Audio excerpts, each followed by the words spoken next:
अध्यक्ष महोदय, जो 130 के अंतर्गत government should review the existing power policy to generate more energy, boost economy, job opportunities and strictly ensure the welfare of affected displaced families and areas of LADF, royalty and power free share in the state।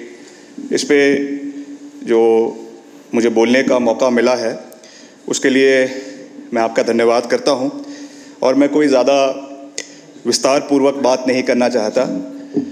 माननीय सुंदर सिंह ठाकुर जी ने बड़े विस्तार पूर्वक इस मुद्दे को उठाया है, मगर मैं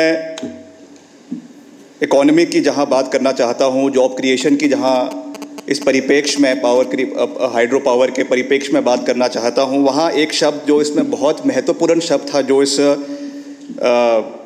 नियम में जो छूट गया, that is saving the ecology of the state.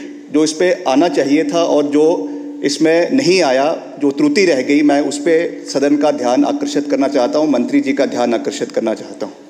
अभी जो ये उपचुनाव हुए, इसमें हमें बहुत से जनजातीय क्षेत्रों में जाने का मौका मिला, भरमौर में जाने का मौका मिला, लाहौल स्पीति में जाने का मौका मिला, किन्नौर में जाने का मौका मिला।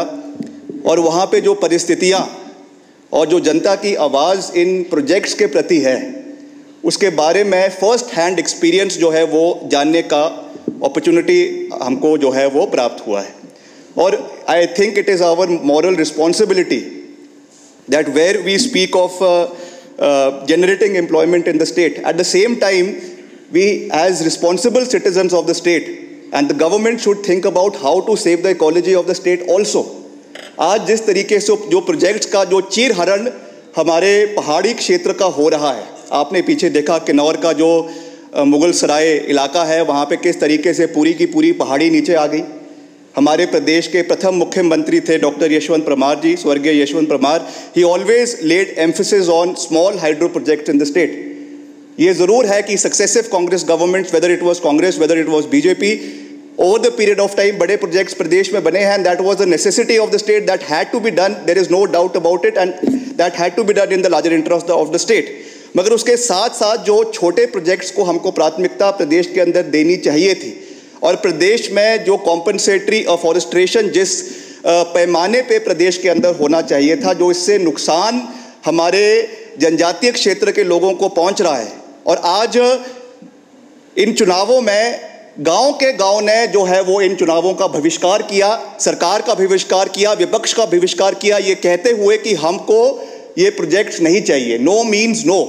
और इस मुद्दे को हमको एक मजबूत तरीके से सदन में उठाने की आवश्यकता है कि whereas the boosting of economy, creation of employment is very important, I emphasize that point, मगर simultaneously किस तरीके से हमको अपने पर्यावरण की सुरक्षा करनी है, किस तरीके से जो हमारा वहाँ का लोकल फ्लोरा है, वहाँ का लोकल फौना है, वहाँ का वाइल्ड लाइफ है जो खतरे में पड़ता जा रहा है, उसको किस तरीके से हमने बचाना है, इसमें डिटेल स्टडी जो है वो पावर डिपार्टमेंट को या फॉरेस्ट डिपार्टमेंट को करने की आवश्यकता है। और जो कॉम्पनसेटरी अफॉरेस्ट्रेशन करवाई जा रही है, कितने बिगाज ऑफ लैंड में करवाई जा रही है, कितना परसेंट उसका सैपलिंग्स जो आप लगा रहे हैं, कितनी सक्सेस हो रही है, कितनी नहीं हो रही है। वहाँ की जो लोकल, चाहे चिलगोज़ा है, चाहे वहाँ के जो लोकल और आपका जो वहाँ के पेड़ है, वहाँ के पौधे हैं, उसमें जिस तरीके से जो नुकसान वहाँ के लोगों को हो रहा है, वहाँ की इकोनॉमी को हो रहा है, वहाँ के आपके पर्यावरण को हो रहा है, उस चीज़ की भी हमको ध्यान रखने की आवश्यकता है।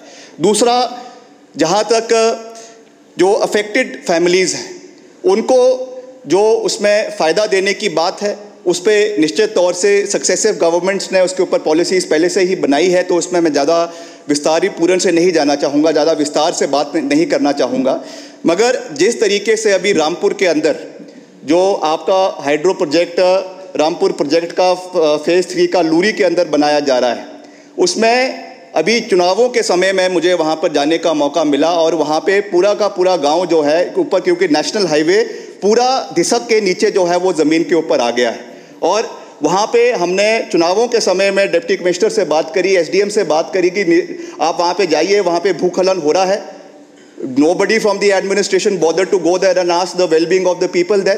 कितना मक जो है वो आपका नीचे सतलुज में जा रहा है, डेब्रीज जा रही है, पोल्यूशन कंट्रोल बोर्ड कुछ कर नहीं रही है। उसका जो कॉम्पनसेशन जो है मिलना चाहिए, या जो उसमें पोल्यूशन कंट्रोल बोर्ड की ओर से जो कार्रवाई होनी चाहिए वो नहीं हो रही है। इन सब चीज़ों को भी हमको जो है वो ध्यान रखने की आवश्यकता है।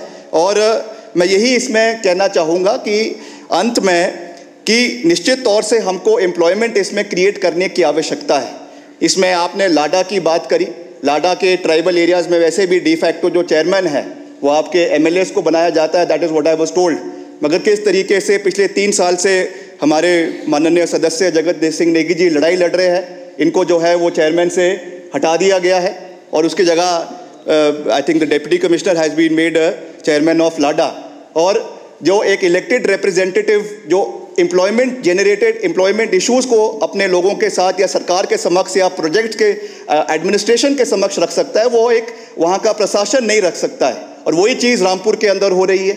आज कितने लोग इस प्रोजेक्ट के लिए, जो अभी वहाँ पे रामपुर का प्रोजेक्ट बन रहा है लूरी में, सैकड़ों हमारे युवा जो है रोज़ अपने जो है अपने CVs लेकर हमारे पास आ जाते हैं कि अब आप चुनाव में आपकी जीत हुई है, आप कृपया हमें उसमें रोज़गार दीजिए। मगर उस पर ना कोई मेंबर ऑफ पार्लियामेंट की कोई पूछ है, ना उसमें जो है वहाँ के कंसर्निंग MLA को कोई पूछता है।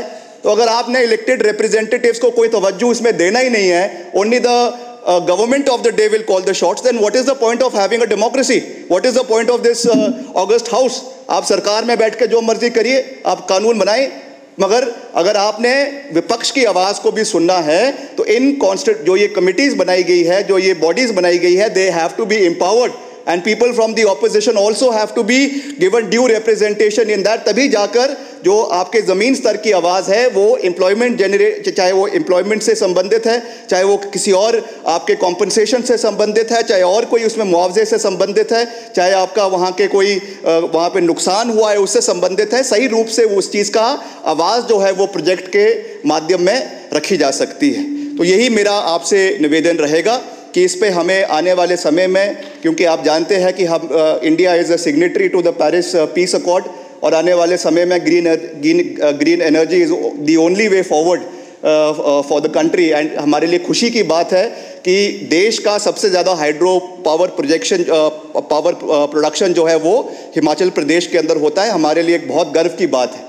मगर आज भी हमारे पास बहुत पोटेंशियल है जिसको हमने आने वाले समय में जो है वो हार्नेस करना है। मगर उसमें जैसा मैंने कहा कि इन सब चीज़ों का भी बहुत ज़्यादा ध्यान रखने की आवश्यकता है। If we are taking something from the environment, if we are taking something from the society, it is our responsibility to give back also. इसलिए हमको एक सस्टेनेबल तरीके से डेवलपमेंट करने की आवश्यकता है। इस पे भी माननीय मंत्री महोदय ध्यान दें, और जो अगली पावर पॉलिसी आएगी, जो अब नई पावर पॉलिसी 2021 की भी इंट्रोड्यूस हो चुकी है, उसमें इन सब चीज़ों का भी ध्यान रखा जाए, और ख़ास करके जनजातीय क्षेत्रों के लोगों की आवाज़ को भरमौर, पांगी भरमौर, लाहौल स्पीति, किन्नौर के लोगों की उसमें आवाज़ को सुना जाए। ये मेरा हम्बल सबमिशन है माननीय मंत्री महोदय से। अध्यक्ष जी, आपने बोलने का मौका दिया, थैंक यू वेरी मच।